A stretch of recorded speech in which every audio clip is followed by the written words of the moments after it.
So I am way too short to see my notes or what's coming next with this podium, so I won't do that. But I'm going to apologize because occasionally I'm going to do what I hate, which is sort of just look out of the corner of my eye and see what's coming next. So thanks for your patience for that. Just to introduce myself, I'm the founder of the Marketing Advisory Network, and I do strategic marketing consulting for a lot of variety of different kinds of companies. But prior to that, I've been running Marketing Advisory Network for 6 years, almost 7 years. I'm starting to stop counting at this point. But I had run marketing teams at a number of different companies. Some startups where we were launching product to market for the first time. It didn't have a single customer, right? That's a very different exercise. And also some very mature companies like SAP where we had more process and more goals and more diverse audiences than any one person can keep track of. For those of you in the back of the room, there are some seats. There's a seat here. There's one right here in the front. There's a couple you can have. There's one right here. So if you've got a seat next to you that's empty, why don't you raise your hand? Okay, there's one here. Any others? Okay. All right, we're gonna, do you mind checking to see if we can get a couple more chairs in? And somebody can take my seat right here, so there's 2 seats right here. One more person wants to come right down front, and we'll get to the other 2 folks, we'll get you chairs. Thanks for your patience. The other really important thing that you know about me, so I've done a bunch of stuff. I've made all the mistakes that we can make. I've learned along the way. I'm going to share all of that with you. I'm also the mother of 4 boys. So there is not a single comment or question that you can make that will embarrass me.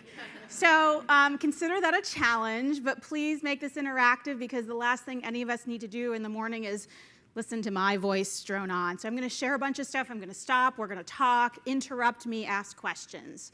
Okay? Great. And there's some, for those of you who, there's some books in the back and we're going to get you chairs. So thank you for your patience. Feel free to plop them on the floor if you need to in the interim. I also have a son who has ADD, so if you're the kind of person who at some point needs to get up and move, because I could never do what you're doing is sit for 4 hours, so feel free to do that. I will not be offended. So we're going to talk about the core elements of what goes into a content plan. And we're going to spend a lot of time on where do we get and how do we get insights into what our audience wants. We'll touch on a couple of elements, but we have whole sections for them. So I'm going to, not go into depth on measurement, for example, or keyword optimization, because we have entire sections of our class today we're going to do that. So we're going to focus our attention here mostly on defining our mission, how do we do industry research, how do we know what the audience wants. We all know we need to serve our audience. But how do we balance that and how do we understand it when we've got the CEO down at her desk saying, I need this brochure, right? Because that never happens to any of us, right? So we'll do that, okay? How many people here have a written down mission statement for your content plans? So a handful of folks. So I'm going to talk a little bit about what goes into a mission statement. And here's the reason why I feel it's so critically important. I worked with a content marketer who had, her job was content marketing. Her title was content marketing director, I think, or content strategist, I don't remember. She worked for a 100-ish person software company. She had plenty to keep her busy. She had a very extensive editorial calendar, and she also ran the website. She was a team of 1 dedicated to content marketing. She had peers in demand gen and other functions. The problem was, because she was a good writer, and because she didn't have a mission statement written down, every time the CEO was speaking at an event, anytime the sales team had a really complex RFP to respond to, anytime all these things happened, they went to this wildly talented woman and had her work on it. But what happens when we do that? The content plan, the editorial calendar suffers. But how do you say to a salesperson, I'm not going to help you win that $500,000 deal? It was really hard for her to say that, right? And she was one of the few people who had recognized editorial and writing talent on the team in addition to being a strategist. So we had to create a mission for her function that the rest of the organization could understand. And I'm not going to pretend she never was distracted again because we wrote down a mission statement, because that would be lying. But it helped tremendously reduce focus. And when the distraction did come, she could understand and help the organization know, here's the trade-off. Are you sure you want the trade-off? This is what I was doing. Here's why I'm doing it. And in 50% of the chances, they decided not to distract her. So it dropped her distractions considerably, not completely, but considerably. So that's why we want a mission statement. It's not for ourselves. We know what we're doing. It's to help the rest of the organization understand what we do and why it's important. You all are here, so you don't really need any convincing, but writing down a plan that we're going to talk about and part of you have in all of its pieces makes a big difference on performance. It's just a fact. Those organizations who succeed or beat expectations, and this study was looking at revenue expectations and lead expectations for the business, right? They write down the plan. They don't just have it sort of in sticky notes on their desk and all of that. So that's why we're here today, and that's what we're going to do. So let's talk about what goes into a good mission statement for our content, okay? And one of the things that's challenging is it's not your company's mission statement, right? But it certainly has to reflect the values of your company, what your company does. So I like to break down mission statements into 3 things. It has to tell me who am I serving, what am I delivering to them, and why does the audience care? So one of my favorite examples is a company called Homemade Simple. Does anybody look at that? This was pulled from their site a while back, so I'm not sure it's even their current content mission statement, but I think it's a good example. Whether it's a delicious recipe, inspiring decor idea, or refreshing approach to organizing, we strive to help you, moms, right? Not just you, but moms specifically, create a home that's truly your own. They're not trying to help dads. Not that dads aren't important, but they've narrowed their audience. Everything we do is designed to empower and inspire to make your home even better, and more importantly, a place you'll love. Okay? It's really clear what kind of content they're going to be producing for whom and why. Okay? It's not magical. It's pretty straightforward. But it takes often a long time to get to that, right? Because there's lots of audiences we can serve. Our business probably does lots of things. A lot of content mission statements that I see start something like this. Our content marketing mission is to double the number of views on our content. That may be a goal, but it's not a mission. Our content marketing plan's mission is to support the growth of the business and drive $2.8 billion in revenue. That may be a goal, but it's not a mission, right? So we need to make sure, and we'll do a little exercise at the end of this section where we'll have you begin your mission statement. The important thing about developing a mission statement is that it has to be in collaboration with other people. Even though, how many people here have a team larger than 3 people on content marketing? Okay, so maybe a third of the group do. So even if your team is really small, 1, 2, or 3 people, you still want to be collaboration. And even if you have a very large content marketing team, because the purpose of this is not only to align you, but to align the organization, you want to develop this not in isolation, but with a cross-functional team of people. Okay. Make sense? All right, goals. So there's a whole bunch of things. We have a whole section on measurement performance, so I'm not going to spend a ton of time on it now because we're going to cover it in great depth. But we have a lot of things that are common goals. Improving likes and shares, followers, fans, right? A lot of those things are kind of vanity metrics in some way, right? They're things that we want to know, we want to see growth, but we have to tie it back to our mission. It's not just likes and shares, it's likes and shares to the group of people that we're targeting, right? It's not post-lead conversions. We can have our content. I think it was Jason Miller put a great post out on LinkedIn recently, right? And we talked about the goal for a lot of organizations not to go viral with their content. Yep, we sort of have this goal. Our company thinks that's our goal. We want our audience to engage in our content. And when we don't do that, when we set goals that it's about volume of activity, the problem that we create is we water down our message for the people that we actually want to care most about. Because ultimately, we want someone to do something when they consume our content besides consume it. We want to change the way they think about a problem. We want them to see a new way of solving something. We want them to see opportunity in some area of their life or their business.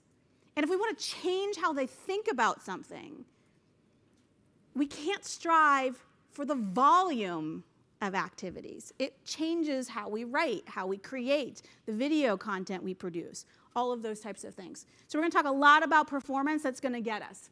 One of the things that I like to do is to sort of do a baseline, right, that says, here are all the things that could matter to us: variety of formats, social engagements, demand acceleration, SEO rankings. These are all very common things that we want our content programs to support in the context of our mission.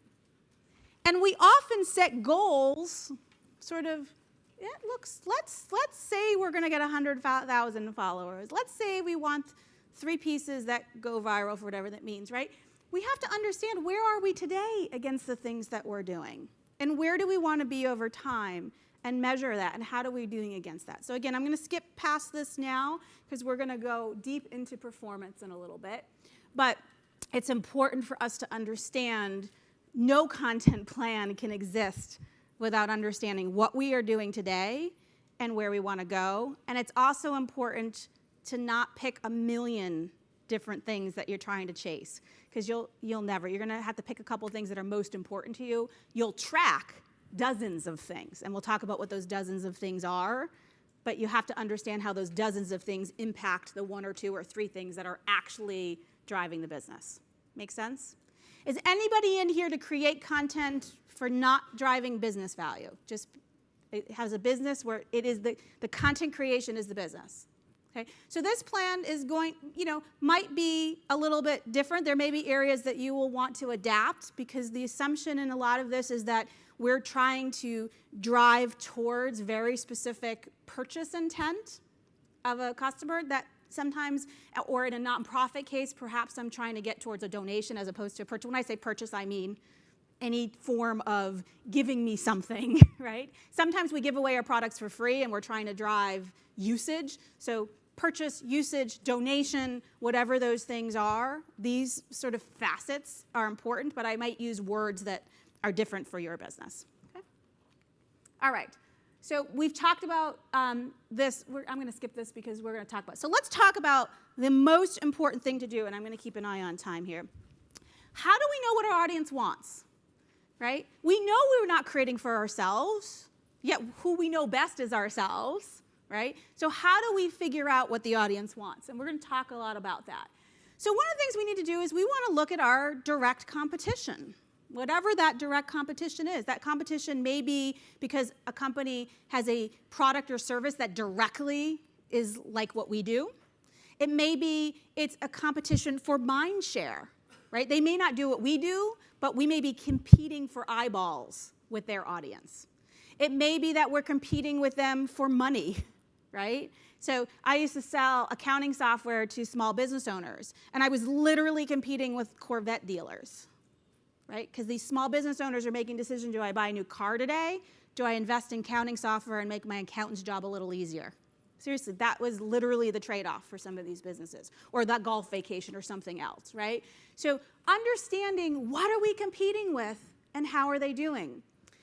Now, there's some tools that I like to use to go out there and to do some of that assessment, to understand and audit what is my competitions, what are they talking about, what content formats are they producing, how much are they producing, how frequently are they producing, because we want to understand where the delta is, where we can be different. We don't want to just produce more of what everybody else is producing. We want to find a way for our stuff to stand out.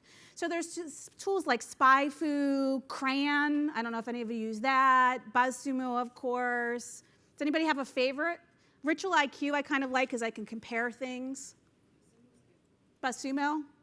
Anything else anybody uses that's particularly noteworthy?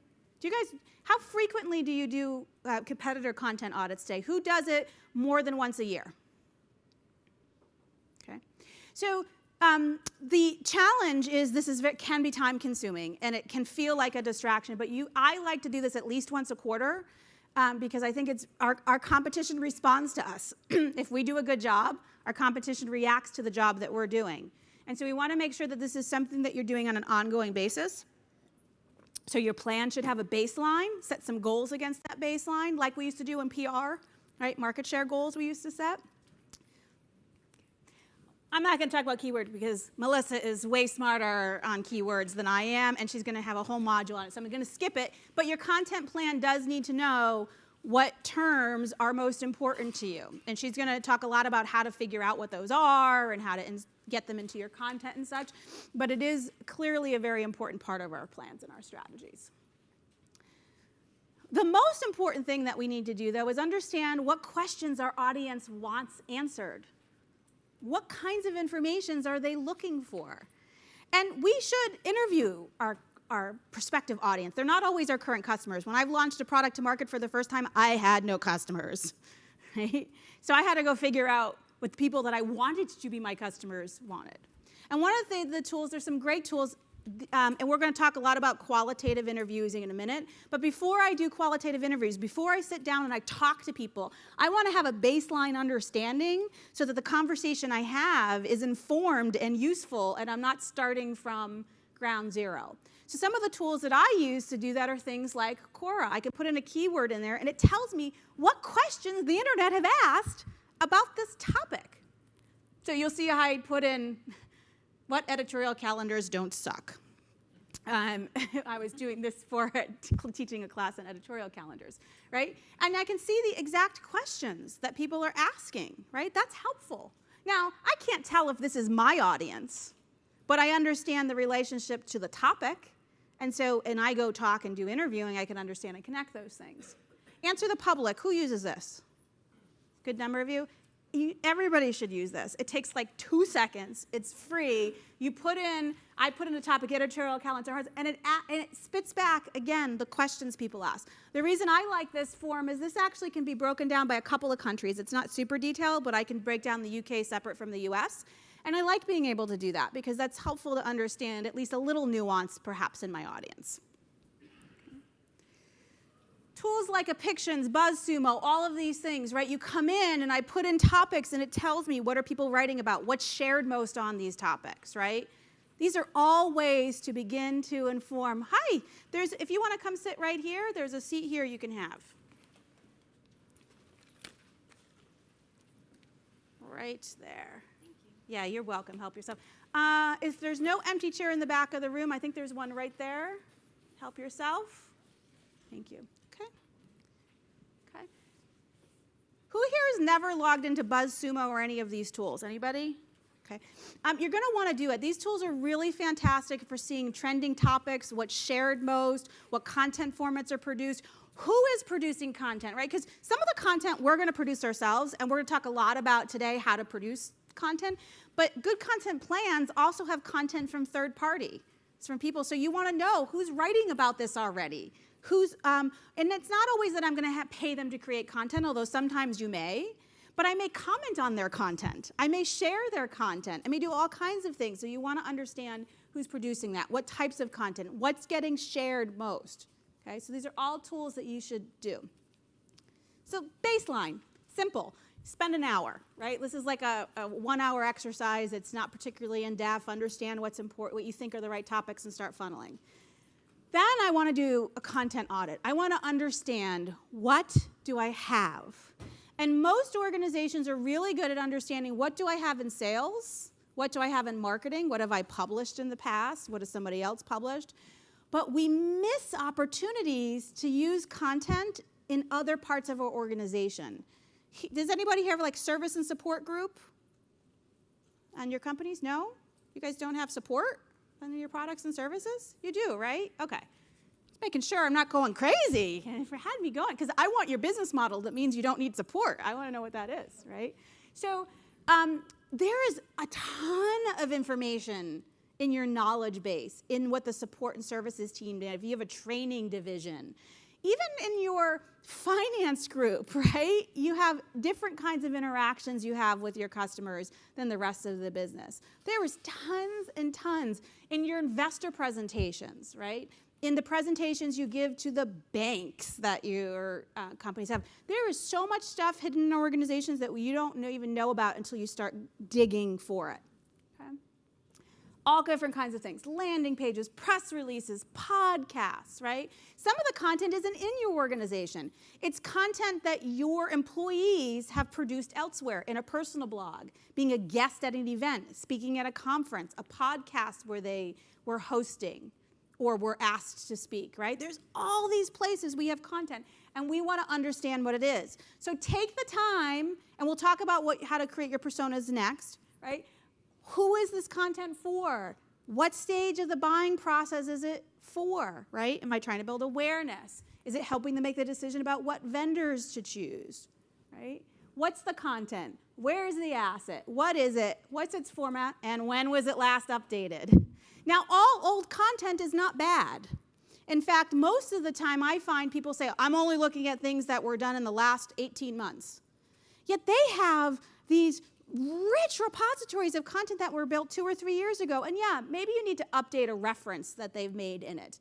Maybe you need to change the copyright. Maybe you need to put a new introduction on it. But there's often enduring content that's created that doesn't need to go away and can be used and repurposed and realized. So get it all down.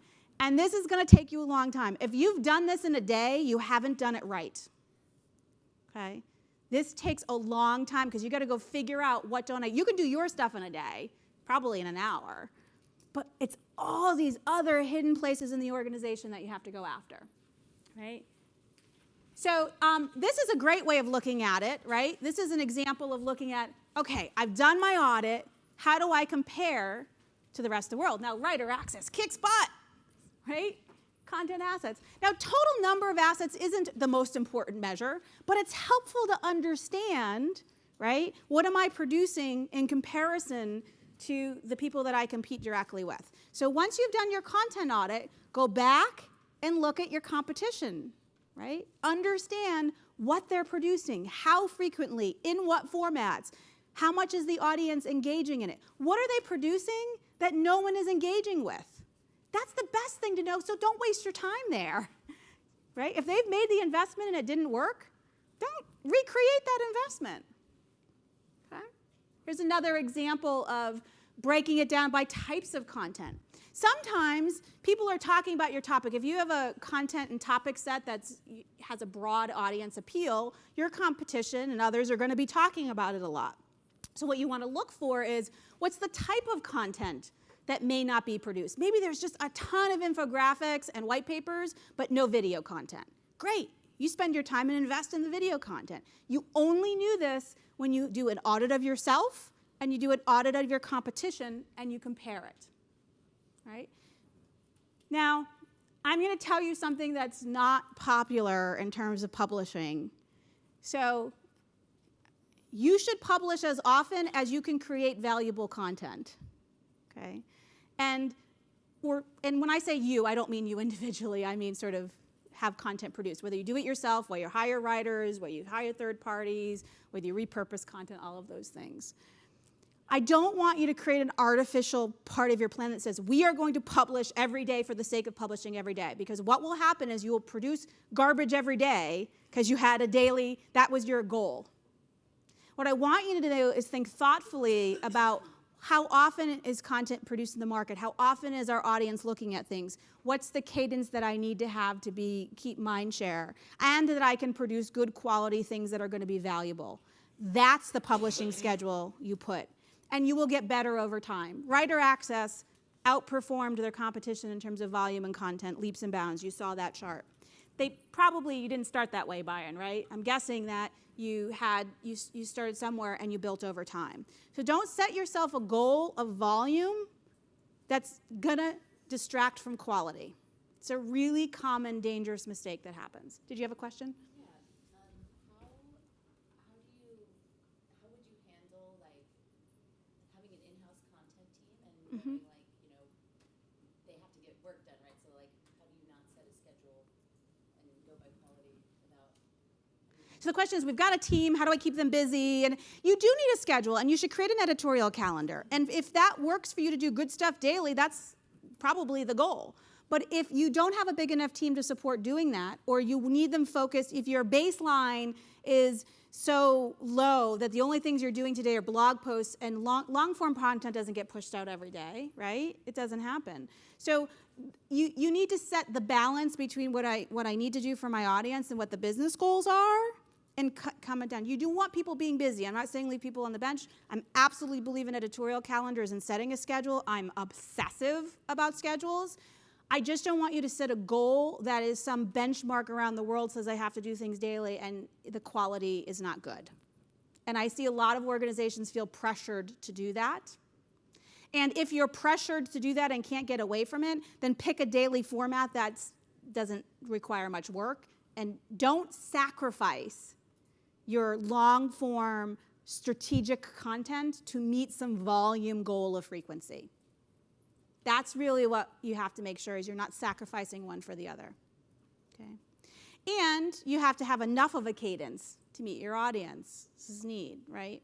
I have never in my life published more, well, I shouldn't say, maybe I've published more than one LinkedIn post in a week, but I do a couple a month, candidly. For my business and my goals and my network, it's great. I have a certain kind of content that takes a certain amount of thinking, and when I have peers who do daily podcasts. That's great for them. They're doing these 5-minute bursts. It's not my value proposition. It's not what my audience expects from me. It's not the brand that I've built. One is not better than the other. It's just I can't do both. So just pick what you're good at, stick a schedule, be aggressive, but don't sacrifice volume for quality. And, there was a point in time where everything needed to be short form. People have attention spans as a goldfish. Who's heard this? Right? That is a lie. People have attention spans of a goldfish when you're boring them and when you interrupt them. When they walk down the street and look at a billboard. When they're at a trade show and they make the mistake of making eye contact with your team. Right? Come on, we've all done that, right? Don't look. I lived in West Africa for 5 years. And I was there during coup attempts and political unrest. And my mom talks to you like, you never look, you just walk, right? That's what I do in trade shows. Don't look, right? That's not completely true. I like meeting new people. But that's when people have no attention spans. Long form, meaty content absolutely there isn't a business where that doesn't have value. People watch TV shows, people watch movies. People wouldn't do that if they had no attention spans. We just have to apply, right, to the context by which they're consuming the content and make it valuable for them to do that. All right, let's talk about audience insights. And I think I have 10 more minutes, so I'll try and go through this fairly quickly. I love this poem. Maya Angelou, I just love her work anyways. But this particularly sits with me, and I think this is really important. People will forget what you said. People will forget what you did. They'll never forget how you made them feel. I was going through a new web design landing page and all the new copy for a client yesterday. And we had these images in the top, and he goes, people won't remember that image. And he was arguing with me, and the image was oh my God, it was like the perfect image to use. It rarely happens where I feel that strongly about an image. I said, they will never remember the image. That is not the goal. If the goal was to remember the image, I'd have somebody taking a poop on your site. Right?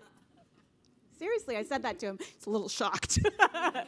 So that is not your goal. Your goal is to make them feel something and change their mind and engage them that they want to keep going throughout the site, right?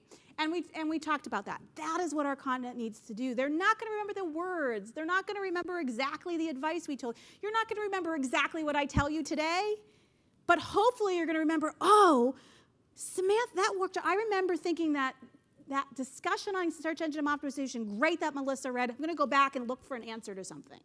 That's what our content needs to do. And look, there's a bunch of data points here which you have in your book, which I won't read to you. But the reality is we need to serve customers and future customers, right? It's not all about going after new stuff. We need to get all these audiences served across all the things that they're doing. And the problem is, for many organizations, we're stuck in this internal way of looking at things, right? We're stuck in, what does my salesperson need? That's the content I'm going to produce. What does my trainer need, right? What does the CEO of the company need? What does the agency need that does all of our creative campaigns? Those things are important.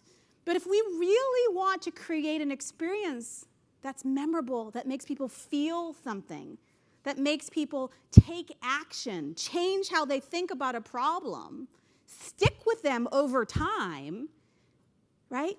Serving our internal needs doesn't do that. We have to transition to making it all about that experience we have. Have you guys read Brian Solaris' books, X?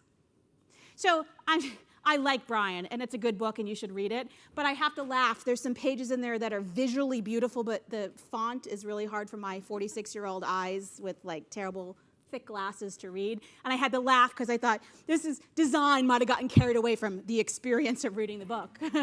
But it's great, right? And it's what we're about. We have to create these, everything that somebody consumes from us has to be part of that, right?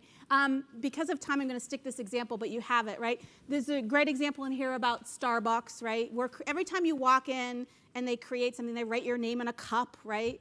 And they spell it wrong, and then you post it on Facebook and your friends make fun of it, right? If you're a regular, hopefully they know your order when you walk in, right? It's like Cheers on TV, not the Cheers in Boston, which is the most disappointing thing on the planet.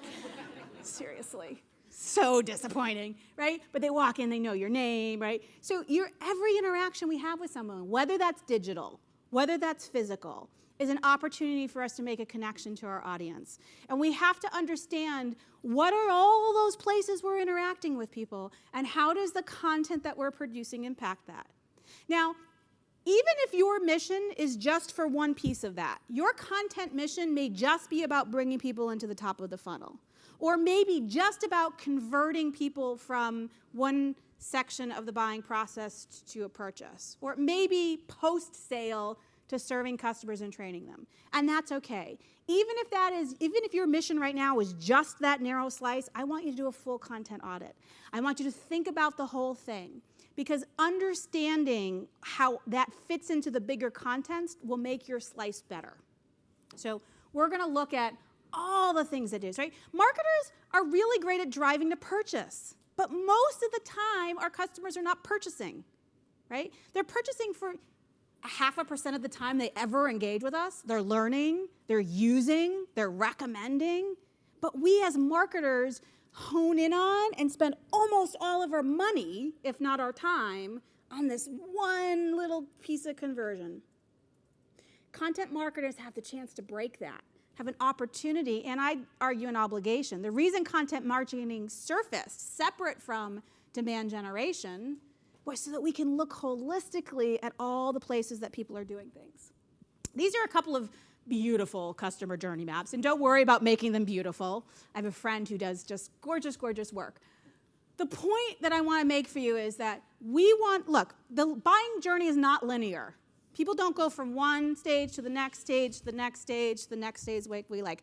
But we do need frameworks to make decisions and to understand things. So I find it very helpful to look at how are they breaking down awareness of our brand? How are they looking at our solutions? How are they looking at making a purchase decision, right? What are all the things? What are all the places they touch us? With a salesperson, with a customer support line, through the marketing communications that we're sending, on our website, right? And what are their reactions to those things today? And what patterns and things that you find, okay? It's not important, it's pretty. I've done this in Excel spreadsheets dozens of times. What's important is we take the time to map that and to be honest with ourselves about where it is today. Is it a positive or negative experience? And more importantly, what changes to make that all a positive experience, okay? I just love this little image here. So when you look at sand on a beach, they all look the same, right? They look like dirt and brown, and sometimes you might go to a pink beach or a black sand beach, but they all look, in that case, like pink sand or black sand. But when you put sand under a microscope, it's actually this incredible, that's what this picture is. This is actually sand under a microscope, right? It is all these nuanced colors and shapes and textures.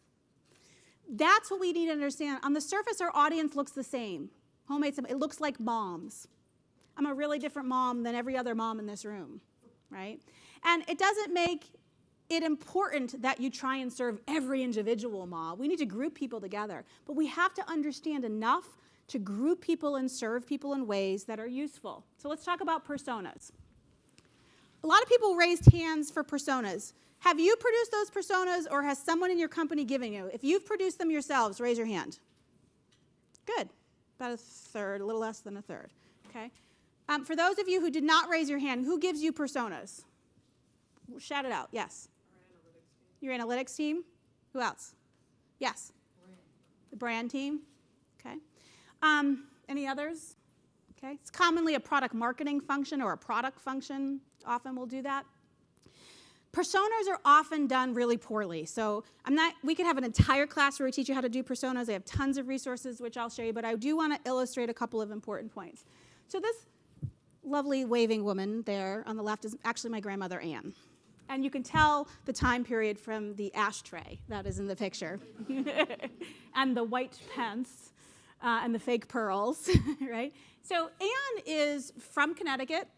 She was a grandmother. She worked on the school committee. And she had a little dog who hated my sister, by the way, right? So that's Anne. That's helpful, right? That's a profile. It narrows down, right? But it doesn't tell me how to make an emotional connection to Anne, because Anne is unlike my other grandmother. Anne loves you fiercely and argues with you fiercely. She was incredibly selfish. Everything was about her. She was the most amazing cook. And she would cook and cook and cook and slave away in the kitchen. And we were going to eat dinner at 5:30 because we were Italian, and that's when you ate, right? So, and that would be late, actually. If it's Sunday, we'd be eating at 2. And if we went in 3 hours before dinner and I tried to grab a snack, literally she would come over with a spoon and whack my hand away. I am cooking. You shall not eat. It's 3 o'clock. I'm hungry. No, right? She was argumentative and loud, right? And those are the things we need to understand about her to make an emotional connection. My other grandmother, Frances, also from Connecticut.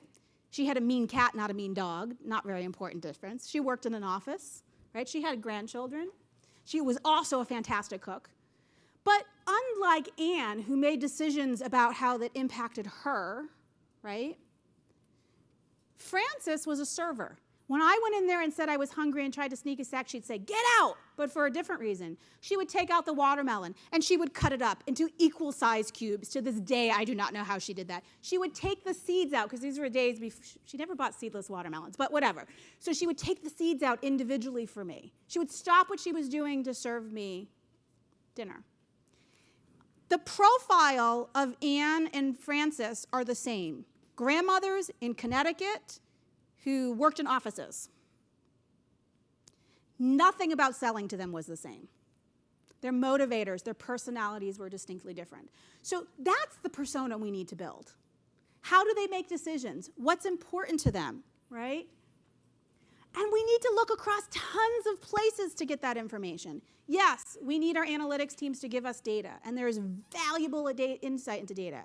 We know what people do because of it. You can look through all the paths of the visitors on your site, but do you know why they did it? You only know why when we talk to people, when we observe them in their work or life environment, depending what our product or service is, right? Surveys help us validate information. They're hugely valuable, but you can't survey your way out of a persona. You have to look at a variety of sources. And research tells us the people who use the most variety of sources are the most successful. This is not a checkbox exercise. And this is not something you do once and never look at it again. And if you think that you can create a persona for IT managers and it will be the same for every company, you're wrong. Because not only do I need to understand IT managers, I need to understand it in the context of my business or my nonprofit or my company. One of the reasons that we have to talk to people and not just survey people is that people will say things they will not write down.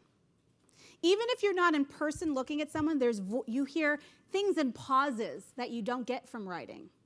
You hear tone of voice changes. Who does the grocery shopping? So you could say, who does the grocery shopping in my house? And 2 people could say, I do the grocery shopping. You're on the phone with somebody who says, I do the grocery shopping. I do the grocery shopping. Those are really different. Wow, you sound really enthusiastic. Why do you love going to the grocery store so much? Oh, because I love being inspired. I walk down, I have no idea what I'm going to cook, but I walk down, I see this, or I hate cooking, right? 2 really different motivators, and understanding that is critically important. So what we need to do is we need to spend the time to do that research. And look, if it's not you and you've got product marketing or brand or other people that are doing it, great. But you have to demand that they give you not the profile, but the depth of information you need. At every step of that journey that audience is going through, what questions do they need answered? Because there's your content, right? Where do they look for information? Yes, everybody looks online. You don't need to ask that again in a survey. Every client wants to, I can tell you the answer. They don't subscribe to any publications. They do Google searches for everything. And they don't, yes, that behavior is well understood. But what associations do they belong to? Who do they trust? Whose content do they consume? Okay. There's a bunch of questions here which we don't need to go over today in the essence of time, but you have in your book that are useful questions. Even if somebody gives you a persona, I recommend you spend a little bit of time doing some of this. What's their biggest failure last year? What's got their attention? What brands do they admire? Why? Who's their hero? These are questions that don't sound like they're relevant maybe for my business, but they get to who the person is. What are you most proud of achieving? There's a guide that I've produced that has, by all different kinds of sections, lots of sample questions that I use a lot, which I'm happy to share with you afterwards. If you can only ask one question and you want to get to the heart of someone's motivation, I always ask people if I gave you a magic wand and you could do one thing with that magic wand is give yourself one superpower, any superpower that you can imagine, what would it be? And everybody laughs, and they get uncomfortable, and then they answer the question. And it's amazing what patterns you find and how that influences how people think. I also use these interview processes to get feedback on content. So anytime I'm interviewing somebody, whether it's for a persona or to write a case study or over coffee because they had the unfortunateness of sitting down at a table in the lunch table in the cafeteria, right, at a conference, I break out like a list of content pieces and I ask, how compelled, based on this headline alone, would you be to read this content? And I ask them to rate it on a 0 to 5 scale. 0, not at all. 5, I drop what I'm doing right now. And you want 4s and 5s. That's what you're going for, right? You do this enough and you test this enough, you find really interesting insights about what content is going to stand out. I also always ask people, what do you wish someone would create that doesn't exist today? And 9 times out of 10, you're going to get nothing. So people stop asking. But that 10th time, you get something meaningful. And this happened recently for me. I was interviewing 40 people for a persona project, and I was putting things, and I was getting mediocre 3s, a couple of 4s, nothing that was like really super compelling. And I kept asking, what do you wish people would create? What do you wish people would create? And I get the same answers and over and nothing, nothing, nothing, nothing. And finally somebody said something, and they took one of the comments that I had and they changed a word. Huh, that's interesting. Feels the same, but let me take it. I then went and tested it. All of a sudden, 4s and 5s. That one word meant something to this audience that I didn't know. Okay? We also sometimes want to test the same thing worded in different ways because we want to see what do people respond to, right? Do they like positive statements, negative statements, right? Are they drawn to questions? Do they like lists, right? All of these kinds of things. You also probably have not a single audience. You probably have diverse audiences who will be appealed to different things. So you want to understand how those groups respond because not only do you need to produce that content, you want to get it in front of them. And we're going to talk about channels and distributions a little bit later. Okay? Once you have all your personas, and you'll probably have 3, 4, 5. If you have more than that, I bless you and good luck. But you probably won't be able to pay attention to more. I haven't seen an organization do a good job with more than 5 personas in an individual division, and, as a starting point. There are people who are very successful with 20, 30, 40 personas, but generally not where you start. Now I want to look at where are all the places I interact with them, the sections along their journey, and what content do I have for them? What do they need? And I go through and I list everything they need and everything that I have here. I go back to my content on it and I map those things. And everything that's in green is something that we already have. Anything that I leave in black text is something I have that nobody cares about. And everything that I have that I know they need but I don't have, I put in red. I can eyeball this and go, look, archive that garbage, not doing me anything. This is the stuff I want to spend my attention on. And I now have a priority visual of the things that I need to act on right now. And typically you'll find your reds are going to be in one section here. You're going to have some content. Maybe you've done really well in one area, not another. And that's going to vary. And it may vary by persona. So you want to take the step to do that. The other thing that you need to do, and we often forget this, is the people who design the visual component of your content. Are there any designers in the room today? Okay. You have to understand this just as much as the writers of the content, right? And the videographers, right? Because that visual design will be different depending on who the person is that I'm serving. And so those organizations who share personas and train their designers on it just as much as everyone else perform better, 2 times better on terms of revenue and lead gen, because all those pieces have to mesh together.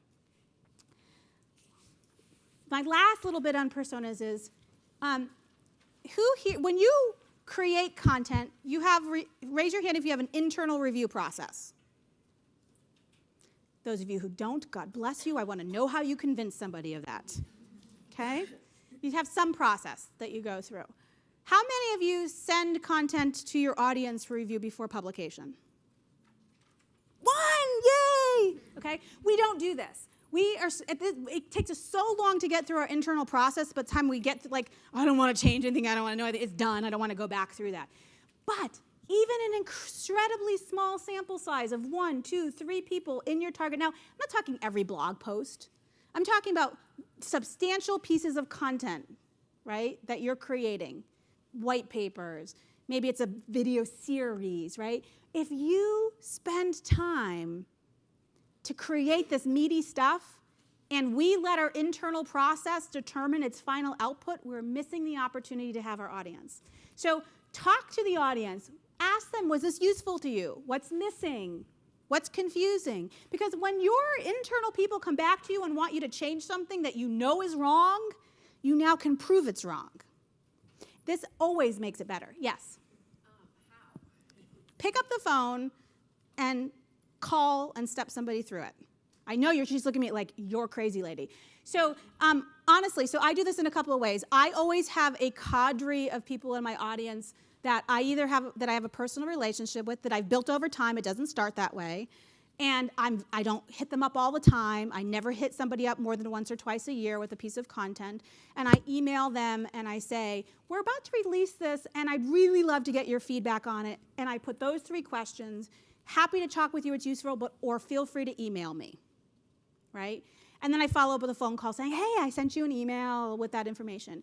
I'll get to your question in just 1 second. If you don't know someone that's appropriate, I've reached out to people on LinkedIn. I've written this article and would really like to get your take on it, right? It's harder to recruit people you don't know, but take the time. Find somebody in your organization on the sales team that, hey, can you just introduce me to a couple people?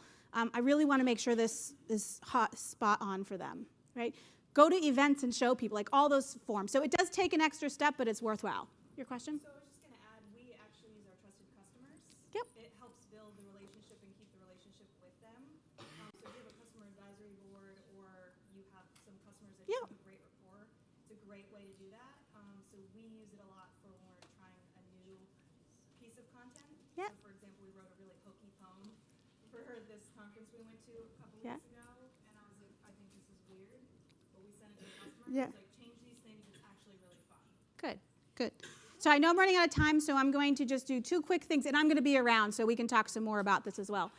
Last comment, we're going to talk about team management, or Byron is later today with you, but there's something that I find incredibly useful, so that I want to share with you. So content SLAs. Does anybody have content SLAs written down with the people who review and approve their content? couple of you. I used to work for SAP. Great. So I'm going to tell you what it is, and I'm going to tell you why it's important. So when I worked for SAP, my team was like this hyper-efficient group of people. And we were producing all this stuff, and it was never seeing the light of day. Nothing I did got it through the door because we had to go through this huge internal review process through all this craziness, and then I had to go to something called One Voice to make sure that I didn't break all the brand attributes, which I needed to break all the time because I had a different audience, right? So it was all this big thing. And so I was incredibly frustrated. It was absolutely holding us back. Everything came back watered down. It was driving me batty. Everybody cared about everything. People would send stuff. They'd be like, I have to read it. And then 8 weeks later, I'd be chasing them down. They hadn't read it. So I created what were called content SLAs. And this is just like an SLA you might have with your customer or with a salesperson. So these are service level agreements where you agree for this type of content and this audience, who is reviewing? How many days am I giving them to review it? What's the mechanism by which they communicate with me, right? And I know this is hard to see, but you should have it in there, right? And how am I going to communicate it, right? So everybody that needs to get the chance gets the chance, but you agree to a process, and you keep moving forward, and it makes an incredible difference on your efficiency, okay? And when you have a disagreement about feedback that you're getting internally, you default to that audience that you're going after. So it was a great suggestion to use a customer advisory board. That works great if your audience matches your customers, if you're going after a new segment that may not be the group that you can go after. But you want to make sure that you have this. So because I'm not going to go through each individual line here, but I'm happy at a break to step anybody through it. This has made, I can't tell you how many problems this solved. The most unsexy, boring thing I've ever done in my career was to create content SLAs. But they made a huge difference in what was being produced.